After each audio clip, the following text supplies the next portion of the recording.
اینجا پایتخت قزاقستان شهر آستانه است و این فرودگاه بین المللی شهر آستانه و این بار دوم است که من در قزاقستان قرار دارم. بار اول سال 2019 و بار دوم باشد خود حاضر دکبر سال 2024 ولی از 2019 با 2024 فرقی کلان است. در 2024 آدمان کاملا دیگر شدند و در 2019 آدمان خیلی آدمان خوب بودند. خب در سال 2019 مناسبت با همکارها دیگر بود و در سال 2024 باشد مناسبت با همکارها کاملا دیگر شده است و البته که من تقریبا یک 15 دقیقه در داخلی فرودگاه با همان افیسرهای آستانه در صحبت بودم و البته که پرسیدن که حق آنهاست که کجا میروی و چرا آمدی و برای چی محض ترانزیت با قزاقستان رو داری. ولی بسیار حکایات شنیدم از دیگر هموطنان که زیاده از 6 ساعت حتی 24 ساعت رو در داخل فرودگاه گذراندن که این خیلی بد است. براستی این گونه باد هوای خنک رو حتی در نروژ هم ندیده بودم. باد هوا خیلی خنک است. بینی سب سرخ شده است. بینی اگر که 5 دقیقه دیگر ایستم از این سرختر می شود. خب یکم سطح زبان دانیشون خیلی پست است. زبان انگلیسی رو کاملا که نمیدونن. دیگر اینکه میخوان که با زبان روسی صحبت کنن ولی من نمیخوام اونها با زبان روسی صحبت کنم. دیگر اینکه این گونه باید نباشد در حالی که ما ویزای رایگان داریم و با ما ویزا لازم نیست با این کشور، چرا که ساعت باید که وقتی ما رو گیرن. دیگر اینکه در دیگر کارها این گونه نیست. حتی در افریقا بچه‌ها میرن با دیگر کشورها این گونه ساعت نمیدارن و نمیپرسن که چرا که اومدی با کشوری ما. در حالی که این در این فرودگاه ما زیاده از تا حاضر $20 من مصرف کردم. جزدانم رو گذاشتم، خوراک خوردم و این فایده با کشور این هاست. همین گونه نه. ببینید من شخصا خودم بار هم در روسیه نبودم ولی دوستانی که در روسیه دارم با من حکایت مانه رو نقل کردن و من فکر میکنم که این کشورها تنها یک تاکتیک رو استفاده میبرن بر مقابل انا همون مهمانهایی که دارن. و این تاکتیک چی است؟ این استفاده بودن زبان روسی بر مقابل آنهاست و توصیه من این همه وقت آن است که در دلخواه فرودگاه بین المللی که میروید زبان انگلیسی را استفاده برید، چون که زبان انگلیسی این شاه است امروزها و در دلخواه کشوری که با اون زبان صحبت کردی همچون مهمان تو رو قدر زیاد میکنن و احترام زیاد داری. و متاسفانه بسیار از هموطنانی که من در همین فرودگاه دیدم آنها با زبان روسی حرف میزدند. بجای زبان روسی دیگر یگان زبان‌های بین المللی رو نمیدونستند و محض برای همین شاید که با آنها مشکلی شد در فرودگاه. و من که تاکتیک اینها رو میدونم، من که سال 2019 هم در ازبکستان بودم و هم در قزاقستان، ولی ازبکستان بهترین کشوری بود که من در اون وقت رفتم و حالا بسیاری میگن که مناسبت با همکارها خوب است. ولی در سال 2025 که قزاقستان دیگر نمودی مناسبت رو نسبت به ما کرد و من که تجربه گذشته را داشتم تنها استفاده بودم زبان انگلیسی را. من برای در 10 دقیقه که من در صحبت روبرو در یک اتاق با همون افیسر بودم تنها من گفتم که با من یک شخص بیارید که زبان انگلیسی را میداند. اول وای صحبت را با زبان روسی آغاز کرد. من تنها گفتم که I don't speak Russian, please bring someone who speaks English. یک کسی رو بیارید که با زبان انگلیسی صحبت میکند و بله بعداً او کم و بیش میدونه زبان انگلیسی را. سوال داد که چرا که با قزاقستان اومدی، چقدر میستی، چرا که محض ترانزیت با اینجا داری، کنی چیپتایی بعد دت رو نشانده. البته این حق آنهاست ولی این سوال رو تو میتونی پرسی در وقتی که من در همون مکانی که هر یک انسان های دیگر رو خوش آمدید میگوید و در شناسنامه‌شون مهر میزنید میتونید پرسید چرا که من رو باید که برید با یک حجره یک به یک برای صحبت. این یک دیگر چیزی که با من خیلی بد بود که یعنی شناسنامه من رو یک افیسر گرفته است و تنها با دستگاه موبیلی شخصیش رسم میگیرد. یعنی این در یگان جا نیست. در حالی که تو در کامپیوتر خودت، در حالی که در اسکنر کامپیوتر خودت یک بار اسکن کردی، خب فهمیدی که من کی هستم، کجا میروم، چرا که تو باید با دستگاه موبیلی شخصی خود از شناسنامه من رسم گیری؟ شاید که پگاه نمیتود با این شناسنامه از یکم بانک با نام من مبلغ گیری. و این کو مایلش در فرودگاه هم وقتی که میخوایی وای فای رو استفاده بری در فرودگاه بین المللی آستانه، از تو باز میگویند که شناسنامه رو رسم گیر و با ما فرست و بعدا با تو اجازتی استفاده وای فای رو میدیم. بله توضیح گفتم میتونی هی ریزا باید که از جهت امنیتی آنها دانن که تو کی هستی چی هستی.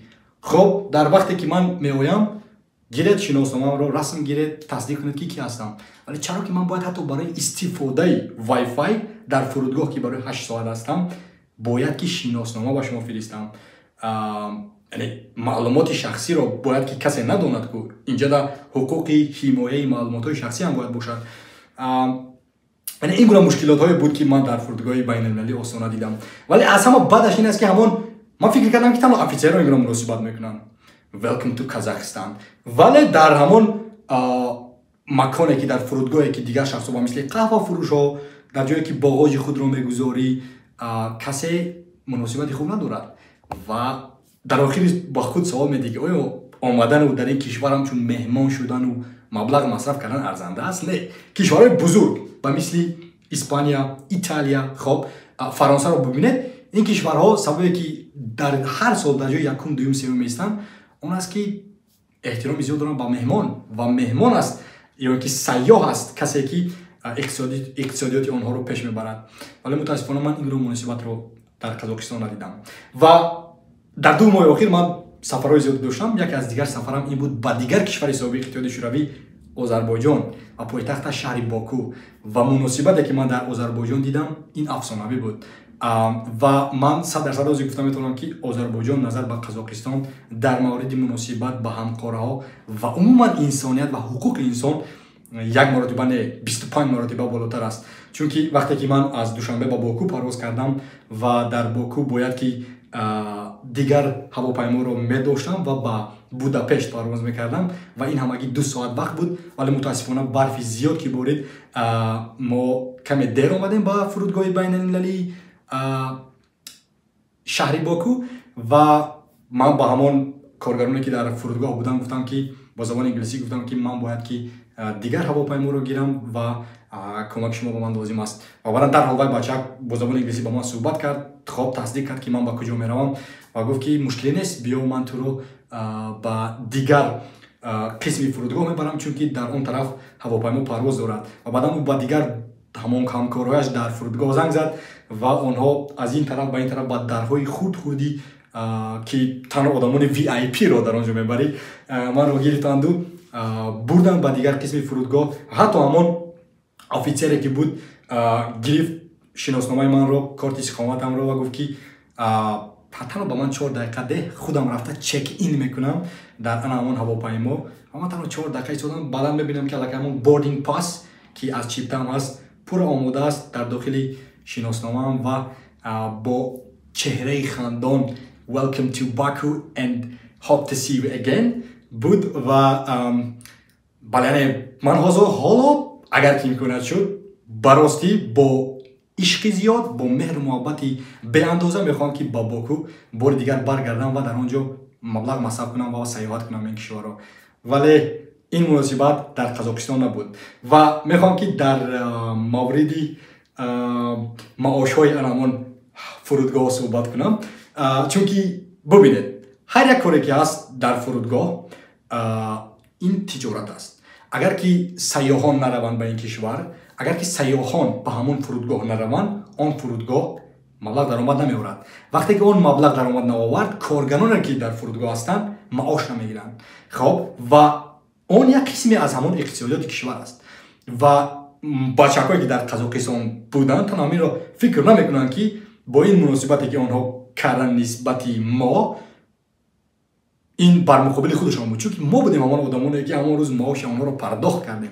اگر که ما نمیرفتیم یا که من رفتم قهوه نمیخریدم، خب جزدانم یا که باغاجم رو در مکانی باغاج نگاه کنی نمیگذاشتم، پس آنها از کجا маош мегиранд. Ё ба мисли ман чандин одамон дар он фурудгоҳ буд ва ин ки ту танҳо ҳамчун полис шуда дил ховақт омада шиносномаи мусофиронро наметавонӣ аз назар гузаронӣ, чунки ин вазифаи ту нест. Дар ҳоле ки ман дар фурудгоҳ ҳастам ва аз ҳамон migration ки гузаштаму тасдиқ кардед ки ман метавонам ба ин кишвар ворид шудам, дубора дар қади роҳ ёки дар ҳавопаймо ин корро бояд накунед, чунки ман хело ин чизҳоро дида будам.